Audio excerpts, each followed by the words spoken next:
ሰላም ጤና ይስጥልኝ። ከሐረሪ ክልል ቴሌቪዥን የዕለቱን ዜናዎች ይዘን ቀርበናል። ከዜናዎቹ ጋር ምስጋናው ኃይሉ ነኝ። በቅድሚያም ክልላዊ ዜናዎችም 16ኛው የጤና ዘርፍ የሴቶችና ማህበራዊ ጉዳይ ከአካቶ ትግበራ መዋቅሮች ዓመታዊ የዕቅድ አፈጻጸም ምክክር መድረክ በሐረር ከተማ ተካሂዷል። በመድረኩ በጤናው ዘርፍ የሴቶች፣ ህጻናት፣ ወጣቶችና አካል ጉዳተኞችን ተሳትፎና ተጠቃሚነት ለማረጋገጥ የተከናወኑ አበይት ስራዎችም ተገምግመዋል። ዘገባው የያብስራ አሰግድ ነው። ናርዶስ ዳምጤም በጤና ሚኒስቴር የሴቶችና የማህበራዊ ጉዳይ አካቶ ትግበራ ስራ አስፈጻሚ በየዓመቱ የሚያዘጋጀውን ዓመታዊ የመዋቅሮች ምክክር መድረክ በሐረር ከተማ በደመቀ ሁኔታ አካሂዷል። በውይይት መድረኩ በመገኘት የመክፈቻ ንግግር ያደረጉት የጤና ሚኒስቴር ዋና ስራ አመራር ዶክተር አስናቀ ዋቅጅራ የሴቶችና ማህበራዊ ጉዳይ አካቶ ትግበራ ስራ አስፈጻሚ በጤናው ዘርፍ የስርዓተ ጾታን በማካተት የሴቶችን ተሳታፊነትና ተጠቃሚነት በማረጋገጥ የህፃናትን ደህንነትና መብት በማስጠበቅ ወጣቶችን በማሳተፍና የአካል ጉዳተኞች ጉዳይ በሚሰራቸው ስራዎች ሁሉ እንዲካተት በማድረግ በኩል አበረታታች ጅምሮች እንዳሉት ገልጿል። በሀገራችን የህብረተሰባችንን ሰፊውን ቁጥር የሚይዙት ሴቶች፣ ህጻናትና ወጣቶች እንዲሁም አካል ጉዳተኞችና አረጋውያን በጤናው ዘርፍ ያላቸውን ተሳታፊነትና ተጠቃሚነት ለማረጋገጥ እንደ ሚኒስትሪ ትልቅ ስራ እየተሰራ መሆኑን ገልጸዋል። የምልክት ቋንቋ ከውስጥ ወደ ውጪ በሚል በጤና ሚኒስቴር አመራርና ሰራተኞች እንዲማሩ የማድረግ አበረታታች ስራዎች መሰራታቸውን ለዘርፉ ምን ያክል ትኩረት ተሰጥቶበት እየተሰራ መሆኑን ያሳያል ብለዋል። የሐረሪ ክልል ጤና ቢሮ ኃላፊ ዶክተር አብዲ አሚን በክልሉ የጤናው ዘርፍ እየተከናወኑ ያሉ ተግባራትን በማንሳት በተለይም ሴቶችና የማህበራዊ ጉዳይ አካቶ ትግበራ መዋቅር ዘርፍ ባለድርሻ አካላትን በማሳተፍ በክልሉ ውጤታማ ስራ መሰራቱንም ገልጸዋል። በ2018 በጀት ዓመትም የአብርሃ ባታ የአካል ታድሶ ሕክምናና የሰው ሰራሽ አካል ማምረቻ ማዕከል ወደ ስራ ማስገባት መቻሉንም ተናግረዋል። አካል ጉዳተኞችና ልዩ ፍላጎት የሚሹ የማህበረሰብ ክፍሎች አካታች የሆነ የጤና አገልግሎት እንዲያገኙ በርካታ ስራዎች መሰራታቸውን ተናግረዋል። እንዲሁም በጾታዊ ጥቃት የተጎዱ ሴቶች የሚያገግሙበትና ጊዜያዊ መጠለያ የሚሆኑ የደህንነት ቤቶችን ለማደራጀት በቀጣይ በትኩረት እንደሚሰራም ገልጸዋል። ጾታዊ ጥቃት መከላከልና ምላሽ መስጠት አኳያም እስከ ወረዳ የወረደና አበረታታች ስራዎች እየተሰሩ መሆኑንም አንስተዋል። በጤና ሚኒስቴር የሴቶችና ማህበራዊ ጉዳይ አካቶ ትግበራ ስራ አስፈጻሚ ወይዘሮ ፋጡማ ሰይድ በበኩላቸው በጤናው ዘርፍ የሴቶች፣ ህጻናትና ወጣቶች አካል ጉዳተኞችና አረጋውያን እንዲሁም ልዩ ትኩረት የሚሹ የማህበረሰባችን ክፍልን ማገልገል አለብን ብለን ባወጣነው እቅድ መሰረት በጤናው ዘርፍ ብቻ ሳይሆን ከሌሎች ባለድርሻ አካላት ጋር በመሆን ከእቅድ ጀምሮ በየጊዜ በሚኖረው ድጋፍና ክትትል በጋራ በመስራት ላይ ያተኮረ መሆኑንም ገልጸዋል። አፈጻጸሞችን መገምገም ብቻ ሳይሆን ውጤታማ የሆኑ ስራዎችን ለቀጣይ የ2019 በጀት ዓመት እንደ ልምድ በመውሰድ ለእቅዶች ዝግጅት የተሳካ እንዲሆን ያግዛልን ብለዋል። ወይዘሮ ፋጡማ አክለውም እነዚህ ስራዎች ሲሰሩ ስራዎችን በመደገፍ ውጤታማ ስራ እንዲሰራ የበኩላቸውን ለተወጡ አካላት ለበጎ አበርክቷቸው በማመስገን በቀጣይም ድጋፎቹ ተጠናክሮ ሊቀጥል ይገባል ሲሉም ጥሪያቸውን አስተላልፈዋል። የኢንጀንደር ሄልዝ አስተባባሪ ወይዘሮ መስከረም ደምሴ በበኩላቸው የጤናው ስርዓት ጠንካራ የሚሆነው ሁሉንም የማህበረሰብ ክፍል አካታች በሆነ መልኩ በየተቋማቱ ያለ አድሎ በሚሰጠው አገልግሎት መሆኑንም ገልጸዋል። የክልሉን የስራ ቋንቋ ለማሳደግ የባለድርሻ አካላት ቅንጅታዊ ወሳኝ መሆኑን የሐረሪ ክልል ባህል ቅርስ ቱሪዝም ቢሮ አስታውቋል። የሐረሪ ክልል ባህል ቅርስ ቱሪዝም ቢሮ የክልሉን የስራ ቋንቋዎች ተግባራዊነትና ተደራሽነት ለማሳደግ ከሚመለከታቸው ባለድርሻ አካላት ጋር የጋራ መግባቢያ ሰነድ ተፈራርሟል። ሲሳይ ዘርሁን የሐረሪ ክልል ባህል ቅርስና ቱሪዝም ቢሮ የክልሉን ስራ ቋንቋዎች ተግባራትና ተደራሽነትን ለማሳደግ ከሚመለከታቸው ባለድርሻ አካላት ጋር የጋራ የመግባቢያ ስምምነት ሰነድ ተፈራርሟል። ቢሮው ስምምነቱን የተፈራረመው ከሐረሪ ክልል ትምህርት ቢሮ፣ ከሐረር ብዙሃን መገናኛ ኤጀንሲና ከሐረሪ ክልል መምህራን ትምህርትና ቢዝነስ ኮሌጅ ጋር ነው። የሐረሪ ክልል ባህል ቅርስና ቱሪዝም ቢሮ የቋንቋ ዳይሬክቶሬት ዳይሬክተር ወይዘሮ ያስሚን ሰላዲን እንደገለጹት የክልሉን የስራ ቋንቋዎች ለማሳደግ አንድ አካል ብቻውን መንቀሳቀስ ስኬት ማምጣት የሚችል ባለመሆኑ የባለድርሻ አካላት የተቀናጀ ጥረትና ትብብር ወሳኝ ነው ብለዋል። የክልሉ የስራ ቋንቋዎች የሆኑትና የሐረሪና የኦሮምኛ ቋንቋዎችን ተደራሽነት ለማሳደግ ከፍተኛ ትኩረት ተሰጥቶ እየተሰራ መሆኑን የገለጹት ዳይሬክተሯ ወደፊትም በትምህርት ቤቶችና በተለያዩ የመንግስት መስሪያ ቤቶች ላይ ትኩረት ተደርጎ እንደሚሰራም አስረድተዋል። የክልሉ የስራ ቋንቋ የሐረሪና አፋን ኦሮሞ ቋንቋዎችን በጋራ ከባለድርሻ አካላት ጋር ለማሳደግ በጋራ የምንሰራባቸው ጉዳዮች ላይ አንድ ላይ የሚያስኬድን የመፈራረሚያ ሰነድ ነው።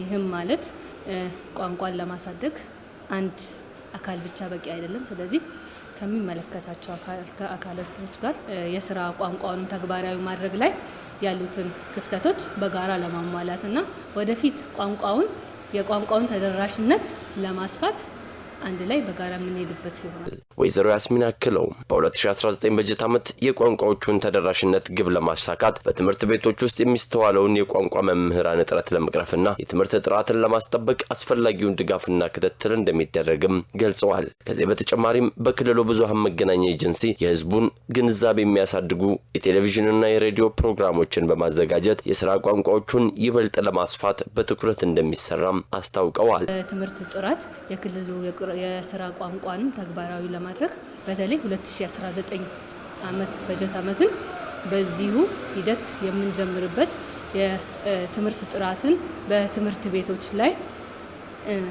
ለማስፈን እንዲሁም የመምህራን እጥረትን የቋንቋ መምህራን እጥረትን በጋራ ለመቅረፍ አስፈላጊውን ክትትልና ድጋፎችንም በእኛ በኩል በመምህራን ኮሌጅ በኩል እንዲሁም በትምህርት ቢሮ በብዙሃን መገናኛ ኤጀንሲ በኩልም የሁለቱም ቋንቋ ፕሮግራም በአየር ሰዓት በቴሌቪዥን በሬዲዮም ቋሚ የአየር ሰዓት ምክንያቱም በትምህርት ቤቶች ላይ ብቻ ቋንቋ ማስተማር በቂ ስለማይሆን በሁሉም እድሜ ያለ የሁሉንም ማህበረሰብ የሚያሳትፍ በቤታቸው ሆነው ትምህርታቸውን የቋንቋን ትምህርት መከታተል የሚችሉበት ዘዴንም ስርዓትንም ተግባራዊ የሚያደርግ ስምምነት ነው ማለት ነው።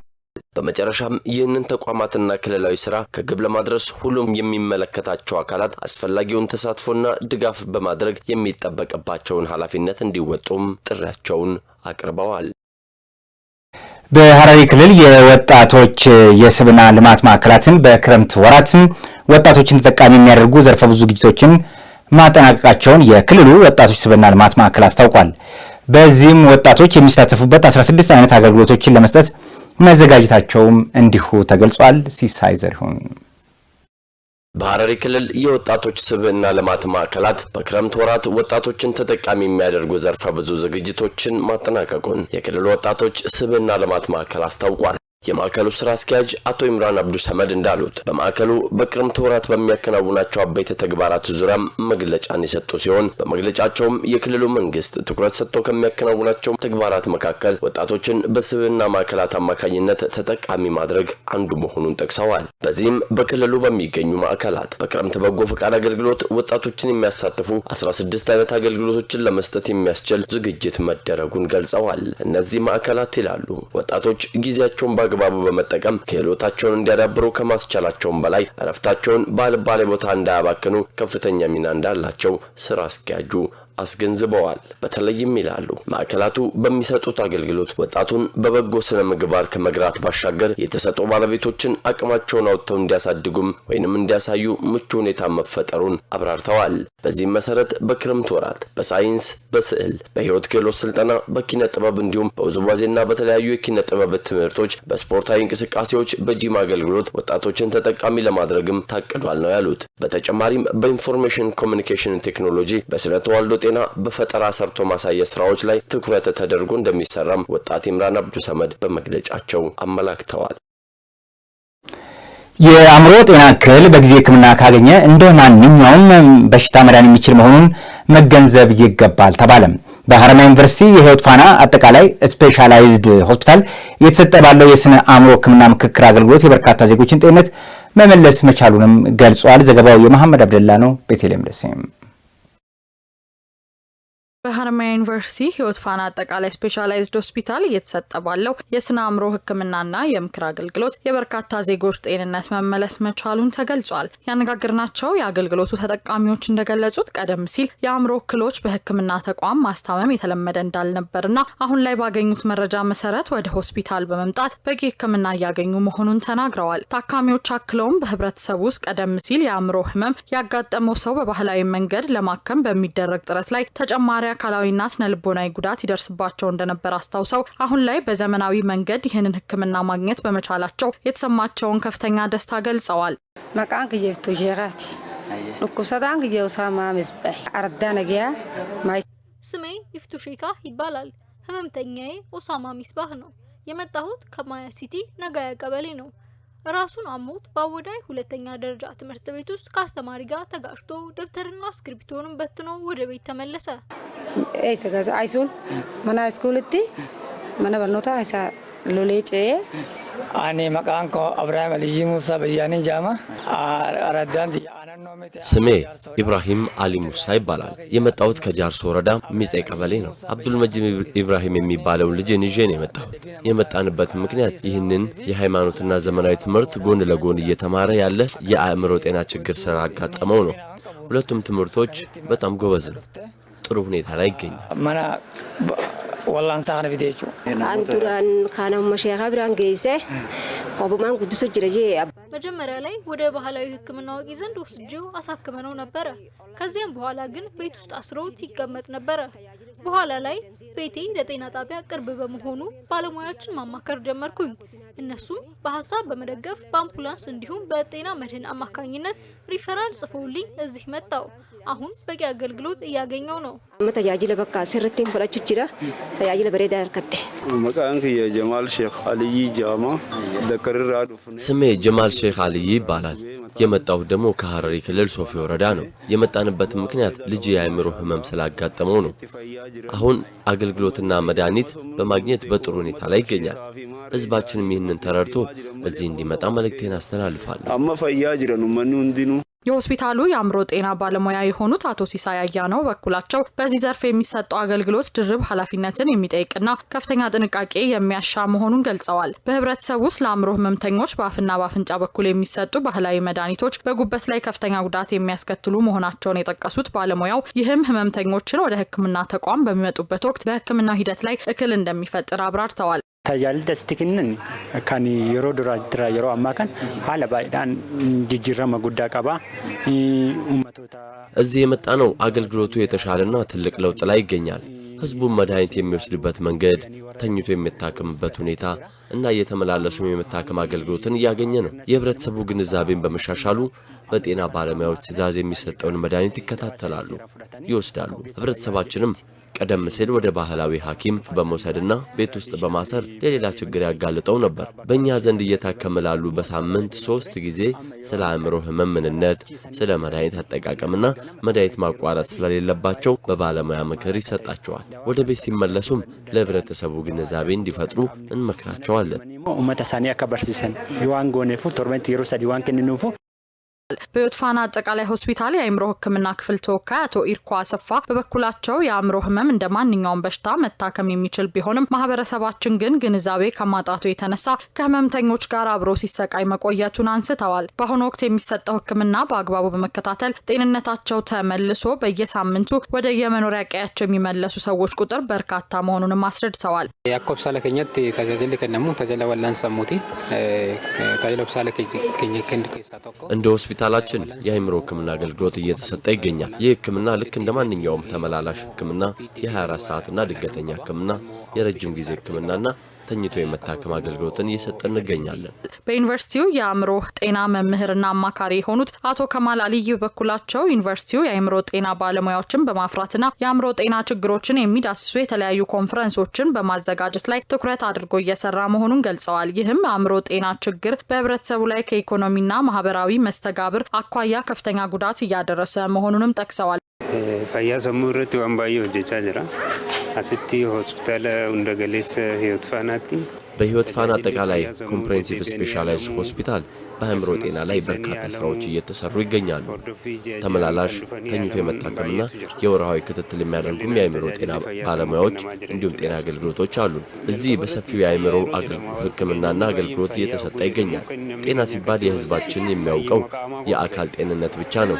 ነገር ግን አንድ ሰው ጤነኛ ነው ለመባል አካሉና አእምሮም ጤናማ ሲሆን ነው። አእምሮአችንም እንክብካቤና ቁጥጥር ያስፈልገዋል። በመጨረሻም ባለሙያዎቹ ህብረተሰባዊ አእምሮ ጤና እክል ያለባቸው ሰዎችን በቤት ውስጥ ዘግቶ ብቻቸውን ከማሰቃየት ይልቅ ፈጥኖ ወደ ህክምና ተቋም በመውሰድ ማሳከም እንዳለበት ጥሪ አቅርበዋል።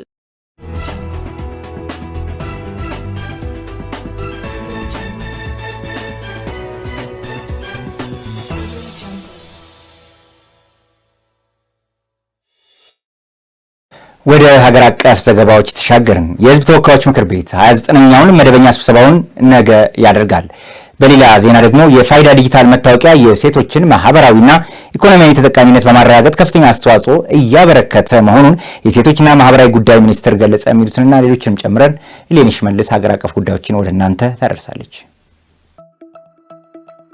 የህዝብ ተወካዮች ምክር ቤት 29ኛ መደበኛ ስብሰባውን በነገው ዕለት ያደርጋል። ምክር ቤቱ በመደበኛ ስብሰባው በፌዴራል መንግስት የ2019 በጀት ዓመት ረቂቅ በጀት ላይ በዝርዝር እንደሚወያይ ገልጿል። በተጨማሪም ምክር ቤቱ 3 ረቂቅ አዋጆችን ማለትም የፌዴራል ታክስ አስተዳደር ማሻሻያ ረቂቅ አዋጅ፣ የኢትዮጵያ ስታቲስቲክስ ረቂቅ አዋጅ እና የኢትዮጵያ የካርበን ገበያ ረቂቅ አዋጅን አስመልክቶ የፕላን በጀትና የፋይናንስ ጉዳዮች ቋሚ ኮሚቴ የሚያቀርባቸውን ሪፖርትና የውሳኔ ሀሳቦች መርምሮ አዋጆቹን ያጸድቃል ተብሎ ይጠበቃል።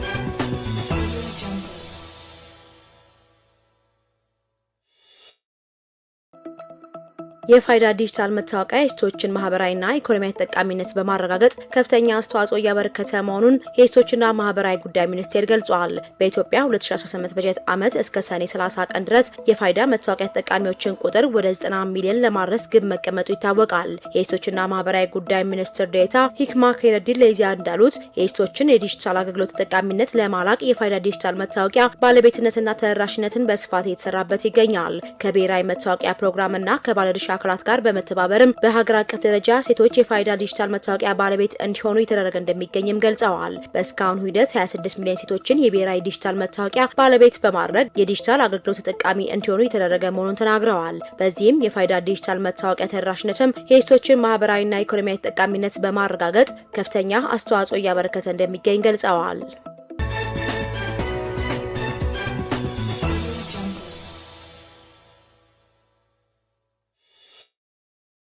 በኦሮሚያ ክልል በተያዘው ክረምት የተለያዩ ጠቀሜታ ያላቸው ችግኞች እንደሚተከሉ የክልሉ ምክትል ፕሬዝዳንት አቶ አወሉ አብዲ ገልጸዋል። በክልሉ የተለያዩ ዞኖች የዘንድሮ አረንጓዴ አሻራ ማስጀመሪያ መርሃ ግብር የተካሄደ ሲሆን ምክትል ፕሬዝዳንቱ በምዕራብ ሸዋ ዞን ደንዲ ወረዳ ተገኝተው አሻራቸውን አኑረዋል። ምክትል ፕሬዝዳንቱ አቶ አወሉ በዚህ ወቅት እንደተናገሩት ባለፉት ዓመታት በተከናወኑ የአረንጓዴ አሻራ መርሃ ግብር ስራዎች ለኢኮኖሚ ልማት ስራ መሰረት እየጣሉ ነው። በተለይም በመርሃ ግብሩ የተተከሉ ለምግብነት የሚውሉ ችግኞች ተጨማሪ የኢኮኖሚ ምንጭ መሆን መጀመራቸው ገልጸዋል። ይህ ብቻ ሳይሆን መርሃ ግብሩ በክልሉ ለበርካታ ወጣቶች ስራ የፈጠረ ሲሆን የአፈር ለምነትና የአካባቢ አረንጓዴነትንም መጨመሩን ተናግረዋል።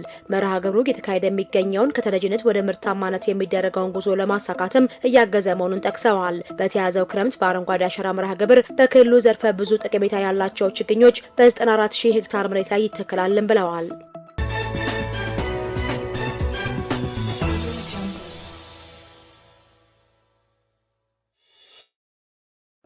በሶማሌ ክልል የሚከሰቱ የተፈጥሮና ሰው ሰራሽ አደጋዎችን አስቀድሞ ለመከላከልና ፈጣን ምላሽ ለመስጠት የሚያስችል የተቀናጀ አቅም እየተገነባ መሆኑን የክልሉ አደጋ ስጋት አመራር ቢሮ አስታውቋል። በክልሉ የአደጋ ስጋት አመራር ቢሮ የመጠባበቂያ የትብብርና የልማት ስርዓት ዳይሬክተር በሺር አረብ ኡስማን ለኢዜአ እንደገለጹት በክልሉ የተፈጥሮና ሰው ሰራሽ አደጋዎችን ለመከላከልና በራስ አቅም ምላሽ ለመስጠት የሚያስችል አቅም እየተገነባ ነው። ለአብነትም በክልሉ የመጠባበቂያ የትብብርና የልማት ስርዓት ፈንድ መቋቋሙን ገልጸው የፈንዱ ዓላማም በተለያዩ ጊዜያት የሚፈጠሩ የተፈጥሮና ሰው ሰራሽ ችግሮችን በራስ አቅም ምላሽ ለመስጠት እንዲቻል መሆኑን ተናግረዋል። ከፈንዱ በተጨማሪ የግብርና ልማትን በማስፋት ምርታማነትን በማሳደግ እንዲሁም የቤተሰብ ኢኮኖሚና የምግብ ዋስትናን በማረጋገጥ የምግብ ሉዓላዊነትን እውን ለማድረግ ከባለድርሻ አካላት ጋር በትብብር እየተሰራ መሆኑን ገልጸዋል። በክልሉ ሰብአዊ ድጋፍን በራስ አቅም ለመስጠት የሚያስችል ስርዓት እየተገነባ መሆኑንም ገልጸዋል።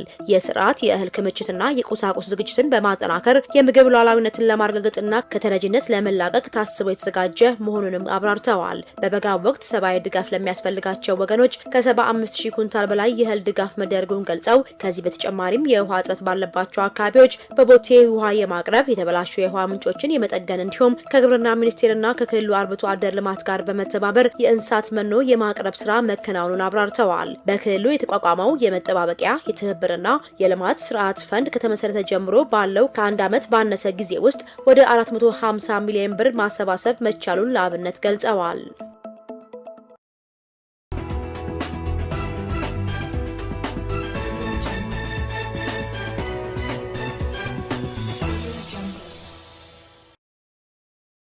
ወደ ዓለም አቀፍ ዘገባዎች ተሻግረናል።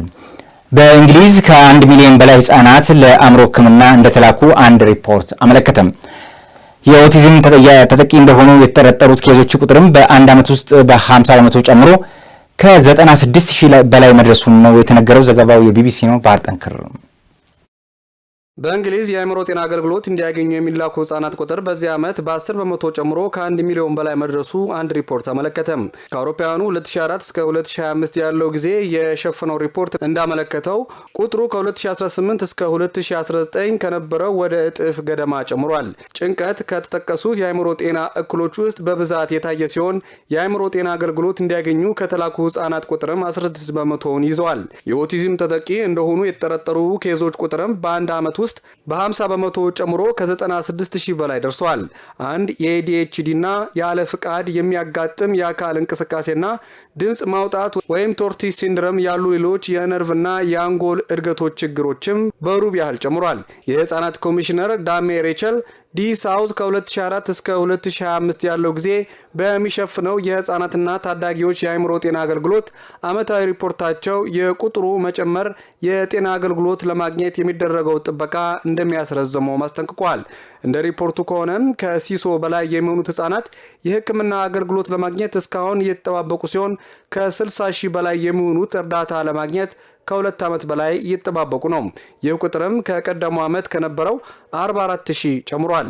ከ2004 እስከ 2025 ባለው ጊዜም ኦቲዝም ወይም የነርቭና የአንጎል እድገት ችግር እንዳለባቸው ከተጠረጠሩ 5 ህጻናት የህክምና አገልግሎት ማግኘት የቻሉት ከአንድ የሚያንሱ ብቻ እንደሆኑ ሪፖርቱ አመላክቷል።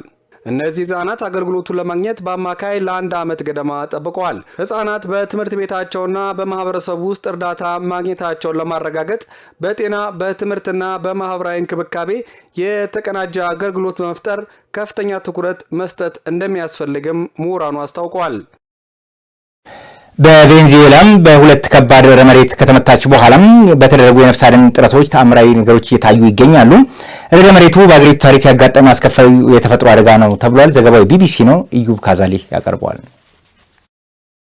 ቬንዙዌላ በሁለት ከባድ ርዕደ መሬት ከተመታች ከቀናት በኋላ በተደረጉ የነፍስ አድን ጥረቶች ታምራዊ ታሪኮች እየተሰሙ ነው። ባሳለፍነው ቅዳሜና እሁድ 33 ሰዎች ከፍርስራሽ ውስጥ በህይወት መውጣታቸውን የሀገሪቷ ጊዜያዊ ፕሬዝዳንት ዴልሲ ሮድሪጌዝ ተናግረዋል። ከነዚህ መካከል 2 የ11 ዓመት ታዳጊዎችም ይገኙበታል። ታዳጊዎቹ እሁድ ዕለት በሰዓታት ልዩነት ውስጥ በተለያየ ቦታ ከፈረሱ ህንፃዎች ውስጥ በህይወት ወጥተዋል። ሆኖም በ10 ሺዎች የሚቆጠሩ ሰዎች እስካሁን ደብዛቸው እንደጠፋ ሲሆን ሰዓታት በነጎዱ ቁጥር ሌሎች ሰዎችን በህይወት የማግኘት ተስፋ እየተመናመነ ነው። የእርዳታ ድርጅቶች እንደሚሉት አደጋው ከተከሰተ ከ48 እስከ 72 ሰዓታት ያሉት ጊዜያት ሰዎችን በህይወት ለማግኘት ወሳኝ ናቸው። ሆኖም ደብዛቸው የጠፉ ሰዎች ቤተሰቦች የሚወዷቸውን ሰዎች የተመለከተ ዜና በመጠባበቅ 5ኛ ቀናቸውን ይዘዋል። እስከ እሁድ ድረስ ቢያንስ 1450 ሰዎች በአደጋው መሞታቸውን ጊዜያዊ ፕሬዝዳንቷ ሮድሪጌዝ ተናግረዋል። ሮድሪጌዝ እንዳሉት ርዕደ መሬቱ በአገሪቷ ታሪክ ያጋጠመ አስከፊው የተፈጥሮ አደጋ ነው። ረቡዕ ዕለት በ39 ሴኮንዶች ውስጥ ያጋጠሙትና በሬክተር ስኬል በ7.2 እና 7.5 የተለኩት ሁለት ተከታታይ ርዕደ መሬቶች 800 የሚጠጉ ህንፃዎችን ያፈራረሱ ሲሆን በርካታ ሰዎች በፍርስራሹ ውስጥ እንዲቀሩ አድርጓል። በጭንቀት የተዋጡ ቤተሰቦችም የሚወዷቸውን ሰዎች ለመፈለግ በእጃቸው ሳይቀር ፍርስራሾቹን እየቆፈሩ ነው። አንዳንዶቹ ከፍርስራሹ ውስጥ የሰዎች ድምጽ እንደሚሰሙ ለቢቢሲ ተናግረዋል። ሆኖም ከባባድ የህንፃዎቹን ፍርስራሾች ማንሳት ስለማይችሉ ማሽኖችን እየተጠባበቁ ነው። ምንም እንኳን ሰዎችን በህይወት ለማግኘት ወሳኝ የሆነው 72 ሰዓታት ቢያልፍም የነፍስ አድን ሰራተኞች ከቀናት በኋላም ተስፋ አልቆረጡም። ሰዎች ምግብና ውሃ ካገኙ አሁንም በህይወት ሊገኙ ይችላሉ ብለዋል። የተባበሩ መንግስታት አስተባባሪ ጂያን ሉካ ራምፓላ አሁንም ሰዎችን በህይወት ማግኘት እንደሚቻል ገልጸው ነገር ግን ይህ የሚሆንበት ጊዜ እያጠረ ነው ሲሉ ለቢቢሲ ተናግረዋል። ጊዜያዊ ፕሬዝዳንቷም ቅዳሜና እሁድ ከፍርስራሽ ውስጥ በህይወት የወጡ ሰዎችን ቪዲዮ ጨምሮ ተስፋ ሰጪ የሆኑ መልእክቶችን በማህበራዊ ሚዲያ እያጋሩ ነው። የነፍስ አድን ሰራተኞችም ሞይሰስ የተባለ የ11 ዓመት ታዳጊ ከፍርስራሹ ውስጥ ሲወጣ የሚያሳይ ቪዲዮ አጋርተዋል። የኮሎምቢያ ብሔራዊ አደጋ አስተዳደር ክፍል እንዳለው ታዳጊው ሞይሰስ 3 ሜትር ጥልቀት ባለው ፍርስራሽ ውስጥ ተቀብሮ የነበረ ሲሆን የነፍስ አድን ሰራተኞች ታዳጊውን ለማውጣት 6 ሰዓታት ወስዶባቸዋል። ሮይተርስ እንደዘገበው ሰራተኞቹ ታዳጊው በህይወት ከሌሉ እህቱና እናቱ አጠገብ ማግኘታቸውን ገመድ አልባ ስልክ ወኪቶኪ ሲነጋገሩም ተሰምተዋል።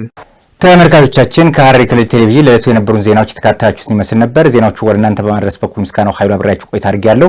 ከቀሪዎቹ ሐረሪ ቴሌቪዥን ፕሮግራሞች ጋር ሰናይ ጊዜን እየተመኘሁ የኔን በዚያ አጠናቀቅኩ። ጤና ይስጥልኝ።